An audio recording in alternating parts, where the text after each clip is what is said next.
Using data, AI algorithms have compiled a list of the 21 most hated bands of all time. Some of the results might surprise you. Using an analytical and mathematical approach, Best Life has come up with a list of the 21 most hated bands of all time. The data was comprised of countless lists, message boards, and articles on the most hated bands in order to determine which acts made the list. I think we all predicted that first place would go to Nickelback. In a separate study, data concluded that the consensus for the gate was a general feeling that the band was insincere. Trust is key in vulnerable art forms, and the key to trust is authenticity. Willie Nelson said a great song is 3 chords and the truth. At least Nickelback has the 3 chords part right. The second place spot will also be no surprise to most avid audiophiles, as it is awarded to Limp Bizkit. The lead singer Fred Durst has been the butt of many jokes and memes, so it isn't surprising the AI caught on to the many threads mocking the band's reputation. Also, third place going to Creed is understandable, as their single Higher may be the most satirically imitated song of all time. Fourth place going to U2 seems a bit more harsh than the first 3, but South Park's famous episode Mocking Bono, combined with the infamous Songs of Innocence album, which was automatically downloaded to everyone's iTunes library without listeners' consent, may be why the band has tarnished their once noble reputation. The fifth most hated band of all time is Mumford & Sons. I'm guessing this is partly because they were very relevant at the time of blogging, and those blogs are likely what the AI is analyzing, but it could also be due to the pretentious nature associated with the hipster folk movement that Mumford & Sons figureheaded. Number 6 truly disappointed me. The only musician to ever earn the title of Nobel laureate is also the 6th most hated band of the internet.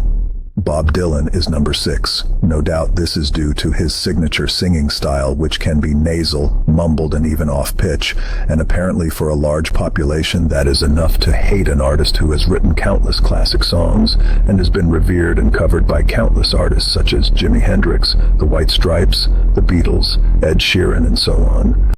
Number 7 I was almost just as disappointed in, but it also came as no surprise to me. Phish, known for long neo-jazz fusion solos and associated with drugged-out hippie culture, have long been mocked and made to be the pariah of the festival scene. Trey Anastasio is often cited as one of the best improvisational guitarists of this century, but it's understandable that long jazz theory-based solos are a bit too out there for most listeners. I was very surprised that 8th place went to the hipster royalty that is Radiohead, a band that I have found a bit pretentious at times, but I have yet to meet someone who agreed with me. Apparently, I'm not alone, and I'm guessing their massive popularity and simultaneous self-indulged creativity has rubbed people the wrong way. Still, it came as a surprise. Number 9 is Kiss, a band I'd expect to be much higher on this list. My guess is that the young people writing the blogs that the algorithm is analyzing don't even know who Gene Simmons is. Many may argue those first 2 albums were solid rock and roll, but they have a long, cheesy discography after that. Number 10 is Dave Matthews Band. I had honestly forgotten they existed until I read this list. Apparently across the internet, this 90s frat rock band lives on as a joke in chat rooms. Number 11 is Coldplay, a band that famously took the Radiohead sound and fused it with a more pop songwriting approach. I see a trend here. U2 in 4th, Radiohead in 8th, and Coldplay in 11th. It would seem mixing simple pop songs with arty soundscapes reads as pretentious and insincere to the listener.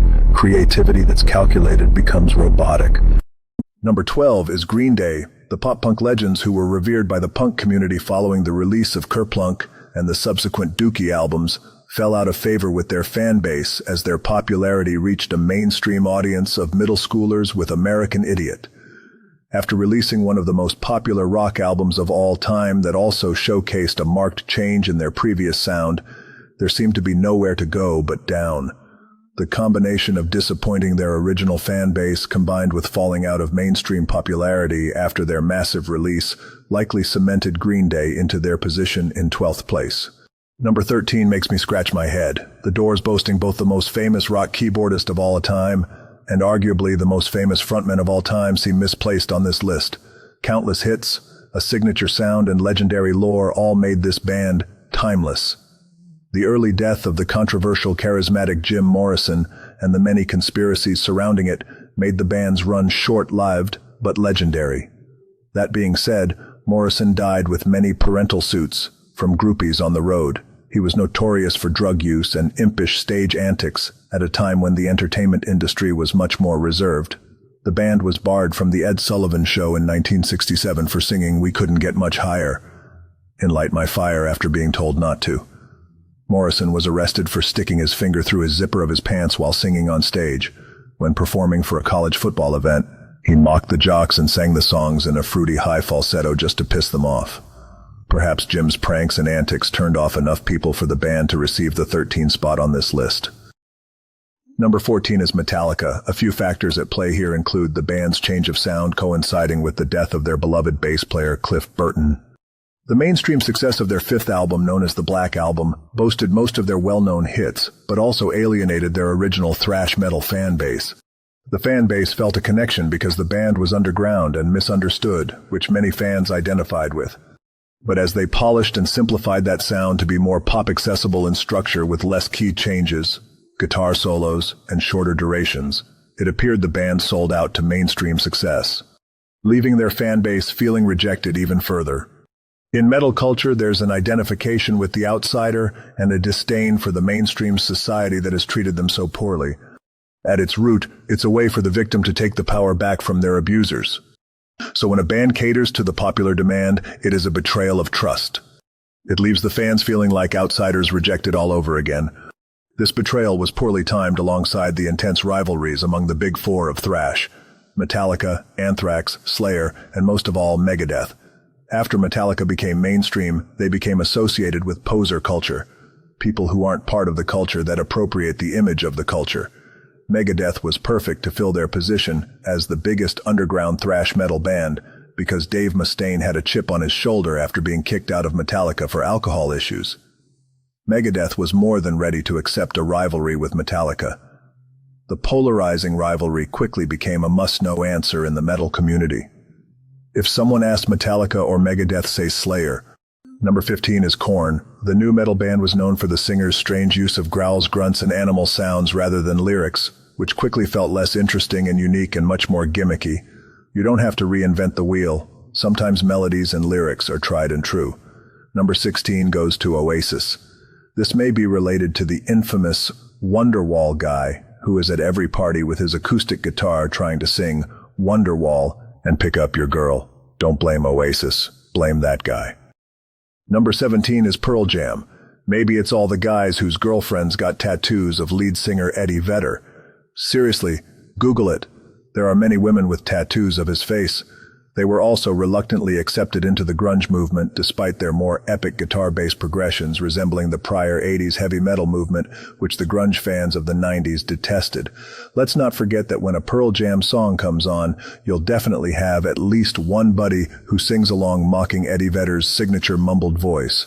On top of that, Pearl Jam bred a new era of bad rock singers who copied his vocal technique in a more refined and insincere manner over simplified trite progressions which subconsciously affected the perception of Pearl Jam itself. Their discography didn't stay true to its fan base, a common theme on this list, venturing into much softer and more accessible sounds. Eddie Vedder even produced a soft ukulele album. I respect artists who freely explore their expression, but there tends to be a backlash when you drastically change your approach. Number 18 is Rush, a power trio from the 70s who headlined the progressive rock movement. Progressive rock by its nature was alienating, utilizing unconventional polyrhythms and progressions. There was a transparent pride in intellectual superiority, which turned off listeners who didn't identify with its values. Nerdy themes and concepts were a sharp pivot from the rock star lifestyle that had been established, and alienating trendy cool people is a bold move, but it has repercussions as those people tend to be influencers of public opinion. This alone would be enough to annoy someone trying to dance at disco, but the icing on the cake was likely Geddy Lee's comical high falsetto voice singing about high art concepts, which could make an average listener confused. It's a shame because all three of the band's members instrumentally are often listed as some of the greatest of all time on their respective instruments.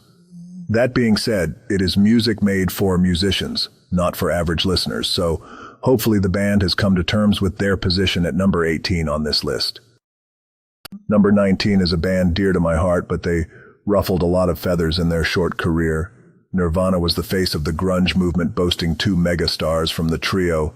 the controversial frontman Kurt Cobain, as well as the powerhouse drummer who went on to lead the Foo Fighters' Dave Grohl. Their music was a harsh turn away from the contemporary hair metal scene of the 1980s.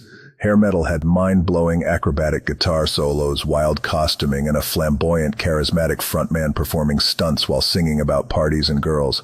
Nirvana championed simplicity, humility, and dark confessional honesty.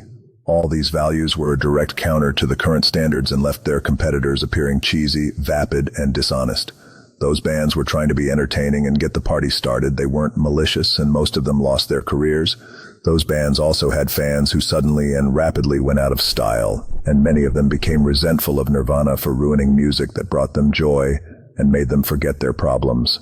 Rather than distracting you from your woes, Nirvana aimed to process those woes. To many, that felt more mature and honest.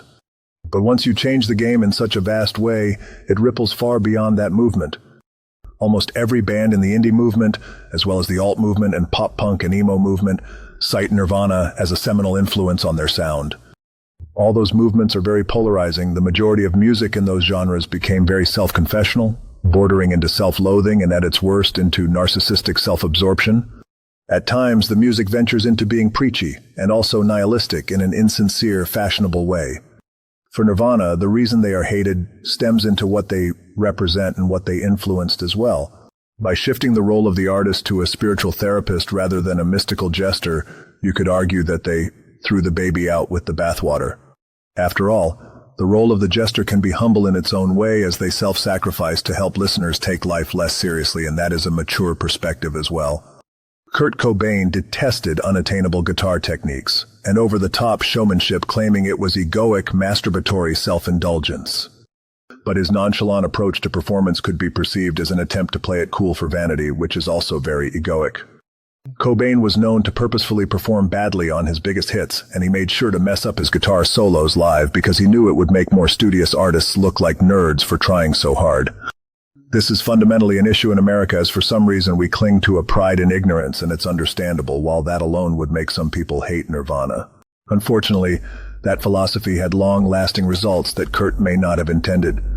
The result was a homogenization of modern rock because without the flair of guitar technique and compositional variety, there are very few chord progressions that are both viable and interesting, so naturally song structure becomes formulaic and repetitive. One could argue the impact even bled into pop music, becoming more about looking cool than having talent or skill. Kurt championed otherwise unknown artists, but simultaneously invented that obnoxious hipster necessity to always know bands no one else has ever heard of. We've all had the unfortunate encounter where someone asks if you know a band that's essentially unlistenable. Then when you say you haven't, they say smugly, "I didn't think so, you should check them out." Kurt was doing that before it was cool, but it was always obnoxious. Lastly, Nirvana ushered in an era of artiness, utilizing paintings, creative music videos, symbolic images, and eccentric performance and stage design. This gave the band an image of sophistication and made their competition look brutish and clunky.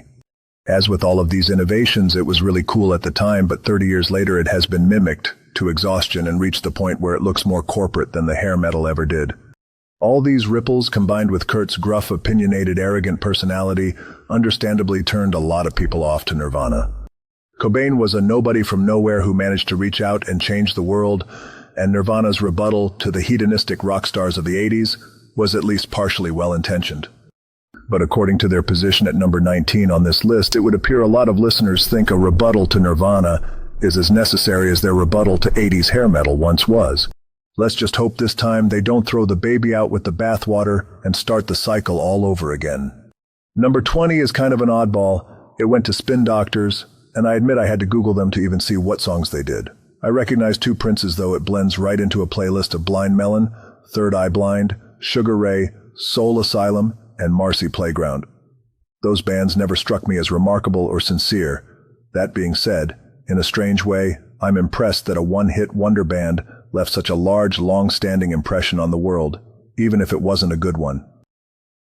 Number 21 is Linkin Park. Rest in peace, Chester Bennington. Linkin Park was part of a very hated genre of music, nu metal, which combined white hip-hop with dark and unconventional guitar riffs. There are a lot of nu metal bands on this list, and Linkin Park was likely the most successful and respected of the bunch. It definitely had a unique and fresh sound that people could find a new identity in, but that also came at the high cost of appropriating two very established and traditional genres that each had their own cultures and pride.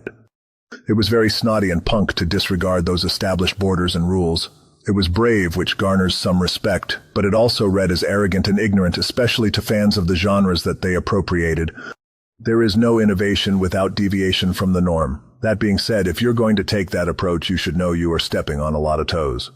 It paved the way for a lot of artists to continue to warp the genres further, and those ripples have had plenty of controversial consequences in both affected genres. One common theme was a feeling that the artist is disingenuous. An interesting parallel from a study in the 2000s, studying data on which traits may coincide with candidates who won elections regardless of region or political party. Honesty and sincerity scored higher than any other trait, with 91% of winning candidates having a higher score of trustworthiness than their rival regardless of party. Swing votes, which decide elections, likely come down to a sense of trust above policy. Participants often noted subtle facial expressions, body language, or gut feeling. If trust decides swing votes, it's not surprising it is also a factor in entertainment. A sub-theme of trust in the list is an air of superiority or pretentious fan bases. Another sub-theme under trust was artists who changed their ideals, leaving fans feeling betrayed as the values they identified with were no longer the artist's priority. These traits are not inherently cruel. At times they are understandable or unintentional, but the repercussions still remain embedded into the artist's perception and legacy. Lists like this can feel like taking pleasure in someone else's suffering, but it's reassuring to remember, despite making this list, all of these bands have made a comfortable living and established loyal fan bases that take refuge in their art. Also, it's important to remember that attachment to reputation can be a destructive and limiting thing, especially in the creative arts. Public opinion isn't everything, and moreover, neither is career. Surprisingly, no one that made the list made it for being a scandalous or dangerous person. In fact, many of the bands on this list have positive reputations socially, despite human quirks. Perhaps hate is a strong word because at the end of the day, when it comes down to it, we're all equal in death, and art matters a lot less than how you treat the people around you.